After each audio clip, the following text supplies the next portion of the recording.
Julius Randle, guys, is back to an all NBA level.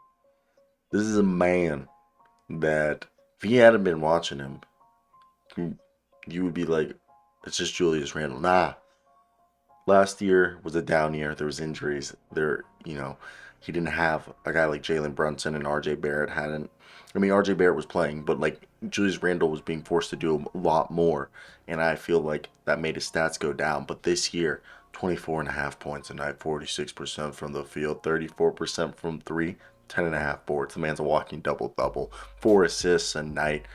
The guy's looking like the all NBA version of himself from a few seasons ago when he was basically putting up similar stats. I know his assist numbers were higher, but he's not being asked to facilitate as much as he was in the past now that they have, Jalen Brunson out there, Emmanuel quickly, as well as Quinn Grimes, who's a former guard, and even off the bench, Deuce McBride. Okay. Also, Obi Toppin, good to see him back. I know he didn't hit anything, but hey, I think when you look at this team, first off, Julius Randle's obviously an all star, okay, and I think it's more the so that this Knicks team,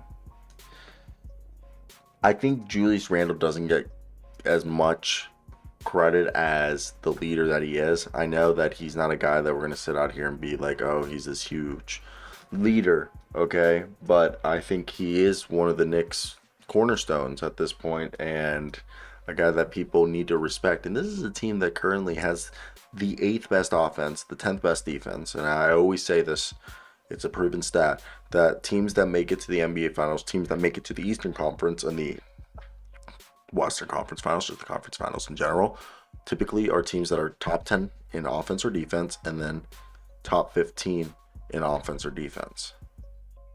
So being top 10 in both is incredible. They're eighth in net rating. Okay. And this is a team that one of the best things about them is that they shoot the 10th most, they attempt the 10th most threes per game in the league.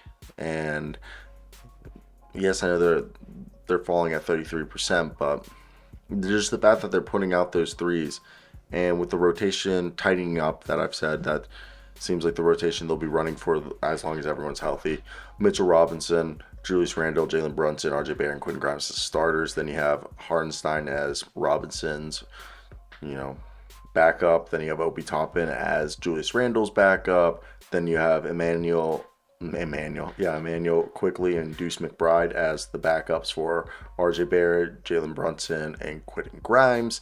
Because when RJ comes out, Quinn Grimes can slide up, and even to Obi Toppin, if they ever wanted to go big, could technically play power forward, small forward. But this is a team that Julius Randle, baby, has been something special for this team, and I just don't think he gets enough credit.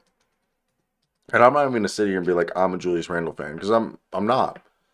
I'm really not. I won't even lie to you guys. I'm not. And I just think he's just someone that hasn't gotten the credit he deserves this season so far. And that's partially the reason why I'm making this video, is that I'm just flabbergasted by the disrespect that they're giving. Because I know Jalen Brunson has been fantastic. Jalen Brunson and RJ Barrett, Quinn Grimes, all have been fantastic. But I'm gonna sit here and I'd be lying to you if I told you that, oh, Julius Randle wasn't arguably the best player on the next team. I know that's, you know, could be up for debate depending on what you think is, the best player. But like, I think it's really, really hard to not to watch our man play and not be impressed by what Julius Randle has done this season. And because it's not like he's messing around. No, this is a guy who's putting up numbers, and it's fun to watch.